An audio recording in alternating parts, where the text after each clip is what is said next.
Praise the Lord. ஆண்டவராகிய இயேசு கிறிஸ்துவின் நாமத்தினாலே இந்த 100 நாள் ஜெபத்தினுடைய 39வது நாள் உங்களை சந்திப்பதிலே நான் மிகவும் மகிழ்ச்சி அடைகிறேன். ஆண்டவருடைய பிள்ளைகளே, இன்றைக்கு ஆண்டவருடைய வார்த்தைக்காக எதிர்பார்த்த போது வேதத்தில் எனக்கு ரொம்ப பிடிச்ச ஒரு வார்த்தையை ஆண்டவர் என் இருதயத்திலே தந்தார். யாத்திராகமம் நீங்கள் 33ஆம் அதிகாரத்தினுடைய 21வது வசனத்தை வாசிக்க போகிறோம். யாத்திராகமம் 33:21. பின்னும் கர்த்தர், இதோ என் அண்டையில் ஒரு இடம் உண்டு, நீ அங்கே மலையில் நில்லு. பின்னும் கர்த்தர், இதோ என் அண்டையில் ஒரு இடம் உண்டு, நீ அங்கே மலையில் நில்லு. ஆண்டவருடைய பிள்ளைகளே, கண்மலை என்கிற இந்த வார்த்தை எனக்கு ரொம்ப பிடிக்கும். வேதத்தில் ஆண்டவர் சொல்லுகிறார், என்னிடத்திலே ஒரு இடம் உண்டு, என்னிடத்திலே ஒரு இடம் உண்டு. அந்த இடம் என்ன அப்படின்னா கண்மலை. கண்மலை. நான் நம்புகிறேன் இன்றைக்கு இந்த சத்தத்தை கேட்கிற ஆண்டவருடைய பிள்ளைகளே, ஆண்டவர் உங்களுக்கு நித்திய கண்மலையாய் இருப்பார், கைவிடாத கண்மலையாய் இருப்பார். அவர் உலகத்திலே நம்ம பார்க்கிற கண்மலையை போல அல்ல, அவர் விட்டு போகாத கண்மலை. நான் விசுவாசிக்கிறேன், இதுவரையிலையும் ஆண்டவர் பல மறைவிடங்களிலே உங்களை வைத்திருக்கலாம், ஆனால் இனி வைக்க போகிறது கர்த்தர் கண்மலையின் மேலே கர்த்தர் வைக்க போகிறார். ஆமேன். உங்களுக்கும் எனக்கும் ஆறுதலான ஆசீர்வாதமான ஒரு கண்மலை உண்டு. ஆண்டவருடைய பிள்ளைகளை, நான் வேதத்தில் இந்த கண்மலையை குறித்து நான் வேதத்தில் தியானிக்கும் போது, இந்த கண்மலை அப்படின்றத யாருக்கு ஒப்புமையாய் சொல்லப்பட்டிருக்குதுன்னா நம்முடைய ஏசப்பாவுக்கு ஒப்புமையாய். அவர்தான் நமக்கு கண்மலை, அவர்தான் உங்களுக்கு கண்மலை, அவர்தான் உங்களுக்கு பிள்ளைகளுக்கு கண்மலை. நான் நம்புறேன், வெகு சீக்கிரத்தில் தேவன் நமக்கு உதவி செய்கிற, காப்பாற்றுகிற, நடத்துகிற ஒரு கண்மலையாய் நாம் அவரை பார்க்க போகிறோம். இந்த வேதத்தில் நம்ம அப்பா எப்படிப்பட்ட கண்மலையாய் இருக்கிறார் அப்படின்றத தியானிக்கும் போது ஒரு 3 வசனங்களை உங்களுக்கு நான் ஞாபகப்படுத்துகிறேன். முதலாவதாக யாத்திராகமம் 33ஆம் அதிகாரத்தினுடைய 22வது வசனத்தை வாசிக்கும் போது கண்மலையினுடைய வெடிப்பு அப்படின்னு சொல்லப்பட்டிருக்கிறது. நீங்க பார்த்திருப்பீங்க அப்படின்னா, ஒரு கண்மலை இருக்கும், அந்த கண்மலைக்கு பார்த்தீங்கன்னா 2ஆவது பிளந்திருக்கும், அதுதான் கண்மலையினுடைய வெடிப்பு. ஆனா இந்த குருவிகள், இந்த ஜீவராசிகள் எல்லாம் கூடு கட்டுறது எங்க கட்டும் அப்படின்னு சொன்னா, நிறைய கண்மலையினுடைய வெடிப்புல கூடு கட்டும். ஏன் அது அங்க கட்டுது?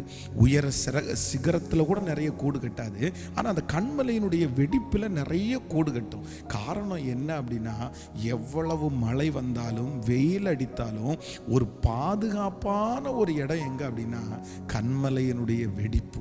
நான் நம்புறேன், ஆண்டவர் உங்களையும் என்னையும் கண்மலையினுடைய வெடிப்பில் வைத்து பாதுகாக்க போறாரு. நீங்க பாதுகாக்கப்படுவீர்கள், உங்களுக்கு எதிராய் வருகிற ஆயுதத்திற்கு பாதுகாக்கப்படுவீர்கள்.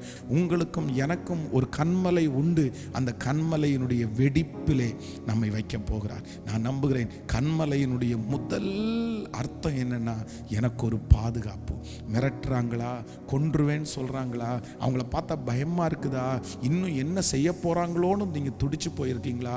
ஐயோ, இவன் மோசமான ஆளு, இவன் கையில நான் போய் சிக்கிட்டனே, இந்த மனுஷன் கையில ஆண்டவர் ஒப்பு கொடுத்துட்டாரு, இவங்க என்ன வேணாலும் பண்ணிடுவாங்க, இவங்க இவ்வளோ மோசமானவங்களா இருக்கிறாங்களே, இவங்களுக்கு மனசாட்சியே இல்லை, யார் என்ன பாதுகாக்க முடியும் அப்படின்ற ஒரு சூழ்நிலையில் இந்த சத்தத்தை கேட்கலாம். என் பிள்ளையை எப்படி பாதுகாக்க முடியும், என் குடும்பத்தை எப்படி பாதுகாக்க முடியும்? ஆனால் ஆண்டவர் இன்றைக்கு வாக்கு கொடுக்கிறார், நான் உங்களுக்கு கண்மலை, அந்த கண்மலையினுடைய வெடிப்பில் ஒரு பாதுகாப்பு உண்டு. எதுவும் உங்களை தொடுறதற்கு கர்த்தர் அனுமதிக்க மாட்டார், அந்த பொல்லாத மனிதர்கள் தொடுவதற்கு அனுமதிக்க மாட்டார். இனி வேதம் சொல்லுகிறது, துஷ்டன் உன் வழியாய் வருவதே இல்லை. எத்தனை பேர் ஆமோதிக்கிறீர்கள்? ஆமேன். ஒரு பாதுகாப்பை நமக்கும் நம்முடைய பிள்ளைகளுக்கும் ஏற்படுத்துகிற ஒரு கண்மலை. இரண்டாவதாக வேதத்தில் இந்த கண்மலையை குறித்து நான் தியானிக்கும் போது எண்ணாகமம் 20ஆம் அதிகாரத்தினுடைய 8வது வசனத்தை வாசிப்பீர்களானால், அந்த கண்மலையை அடித்த உடனே, அந்த கண்மலையினிடத்தில் பேசின உடனே கண்மலையிலிருந்து தண்ணீர் தண்ணீர் புறப்பட்டு வந்தது. தண்ணீர் புறப்பட்டு வந்தது. இஸ்ரவேல் ஜனங்கள் பிரயாணம் பண்ணுகிறார்கள். ஏறக்குறைய 20 லட்சம் பேர் இருக்கிறார்கள். எல்லாரும் தாகத்தினால் அப்படியே வறண்டு போய் சூழ்நிலை. இப்போ இங்கே ஒரு கண்மலை இருக்குது. இந்த கண்மலை என்ன கண்மலைன்னா, இந்த கண்மலைகிட்ட பேசும்போது, இந்த கண்மலைகிட்ட அடிக்கும்போது, இந்த ஜனங்கள் என்ன தேவையில் இருக்கிறாங்களோ அந்த தண்ணி அப்படியே புறப்பட்டு ஓடி வருகிறது. நான் நம்புகிறேன், இரண்டாவதாக உங்களுக்கும் எனக்கும் இருக்கிற கண்மலை யார் அப்படின்னா, என் தேவைகளை சந்திக்கிற கண்மலை. தேவைகளை சந்திக்கிற கண்மலை. பிரதர், உங்களுக்கு ஒரு கண்மலை உண்டு. சிஸ்டர், உங்களுக்கு ஒரு கண்மலை உண்டு. என் தாய் தகப்பனே, உங்களுக்கு ஒரு கண்மலை உண்டு. அந்த கண்மலை என்ன கண்மலைன்னா, உங்களுக்கு தேவை ரொம்ப பெருசாக இருக்கலாம். இது எத்தனை மதகுகளை திறந்தாலும் குடிக்க முடியாது. இத்தனை லட்சம் பேருக்கு எங்கிருந்து தண்ணி வரும்? இந்த வனாந்தரத்தில் தண்ணி இல்லாமல் நாங்கள் சாக போகிறோன்ற சூழ்நிலையில் ஆண்டவர் தேவைகளை சந்தித்து, ஒருவருக்கு தேவைகளை சந்திப்பதும் 1,00,000 பேருக்கு தேவன் தேவைகளை சந்திப்பதும் அவருக்கு லேசான காரியம். மனுஷனுக்கு தான் ஒரு ஆளுக்கு ஈஸியாக செஞ்சிடலாம். 10 பேருக்கு கஷ்டமாகும், 100 பேருக்கு அதை விட கஷ்டமாகும், 10,000 பேருக்கு அதை விட கஷ்டமாகும். ஆனால் ஆண்டவரை பொறுத்த அளவில் அப்படி கிடையவே கிடையாது. ஒருத்தருக்கு செய்கிறதுக்கு போல தான் 10,000 பேருக்கு செய்யணும்னாலும் ஒரே வார்த்தையினாலே செய்து முடிக்க கர்த்தர் வல்லவர். ஸோ நம்பர் 2, இரண்டாவதாக கர்த்தர் வாக்கு கொடுக்கிறார், நமக்கு ஒரு கண்மலை. அந்த கண்மலை யார் அப்படின்னு சொன்னால், அந்த கண்மலை நம்மை முதலாவதாக பாதுகாக்கிற கண்மலை மட்டும் இல்லை, நம்முடைய தேவைகளை சந்திக்கிற கண்மலை. மூன்றாவதாக வேதத்தில் இந்த கண்மலையை குறித்து நான் தியானிக்கும் போது, என்னாகமம் 23ஆம் அதிகாரத்தினுடைய 9வது வசனத்திலே கண்மலையில் மேல் இருந்து பார்க்கிற கண்மலை அப்படின்னா, நம்முடைய ஆண்டவர் எப்படிப்பட்ட கண்மலையா இருக்கிறார்னா, உங்களையும் என்னையும் பார்க்கிற தேவனாய் இருக்கிறார். உங்களுக்கும் எனக்கும் ஒரு கண்மலை உண்டு, அது நம்மை காண்கிற தேவன். பாருங்க, அதைத்தான் தேவனுடைய மனுஷி சொல்லும்போது சொல்லுகிறார், நீர் என்னை காண்கிற தேவன். அதைத்தான் யோபு சொல்லும்போது சொல்லுகிறார், யாருமே என்னை பார்க்காட்டாலும் நான் போகும் வழியை ஒருவர் அறிவார்னு எனக்கு தெரியும். நான் எந்த பாதையில் டிராவல் பண்றேன்னு ஏசப்பாவுக்கு தெரியும். நான் நம்புறேன், ஆண்டவருடைய பிள்ளைகளே, உங்களுக்கு ஒரு பாதுகாப்புக்காய் உங்களுக்கு இருக்கிற கணவனார் என்கிற கண்மலை, மனைவி என்கிற கண்மலை, பிள்ளைகள் என்கிற கண்மலை, ஒருவேளை அது உங்களை பார்க்கவே கூடாத ஒரு சூழ்நிலையில் நீங்க வந்திருக்கலாம். ஆனா உங்களுக்கும் எனக்கும் ஒரு பெரிய கண்மலை உண்டு. அந்த கண்மலை என்னன்னா, பார்க்கிற கண்மலை. நீங்க போகிற வழிகளை அறிகிற கண்மலை. உங்க பாதை என்னன்னு அவருக்கு தெரியும். கண்டிப்பா அவர் சும்மா இருக்கிற தேவன் அல்ல. ஹல்லேலூயா. உதவி செய்கிற கண்மலை.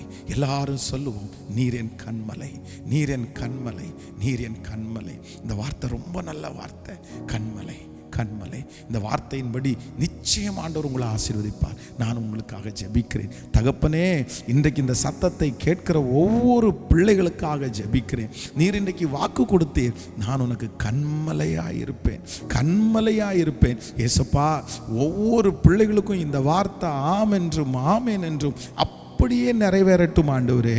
எங்கள் பிள்ளைகளை அனுப்பி இருக்கிற ஜெப குறிப்புகளை பாருங்க, கமெண்ட் செக்ஷனில் இருக்கிற ஜெப குறிப்புகளை பாருங்க, வாட்ஸ்அப்பில் எழுதி அனுப்பின ஜெப குறிப்புகளை பாருங்க, நேரடியாக வந்து ஜெப குறிப்புகளை எழுதி கொடுத்த பிள்ளைகளை பாருங்க. ஏசப்பா, ஒவ்வொருத்தருடைய ஜெப குறிப்பும் சாட்சிகளாய் மாறுவதாக ராஜா. ஒரு அற்புதம் நடக்கணும். நாங்கள் தினம் தினம் தினம் கர்த்தர் செய்த நன்மையை எங்கள் சாட்சியாக கேட்கணும். ஏசப்பா, நன்றி. உடைய பிள்ளைகளை ஆசீர்வதிங்க ஆண்டவரே. இன்றைக்கு பிறந்த நாளை காண்கிற, திருமண நாளை காண்கிற உடைய பிள்ளைகளை நீங்கள் ஆசீர்வதிப்பீராகப்பா. இந்த நாள் உடைய பிள்ளைகளுக்கு ஒரு ரொம்ப நல்ல நாளாய் அமையட்டும். நன்றி ஏசப்பா, நன்றி ஆண்டவர். இந்த ஊழியத்தை தாங்குகிற, ஜெபிக்கிற ஒவ்வொரு பிள்ளைகளையும் ஆசீர்வதிங்க. உங்கள் கரங்களிலே தாழ்த்துறோம். இயேசுவின் மூலம் ஜெபம் எடுக்கிறோம் நல்ல பிதாவே. ஆமென், ஆமென். God bless you. ஆண்டவர் உங்களை ஆசீர்வதிப்பார். மீண்டும் நாம் சந்திப்போம். Thank you, thank you.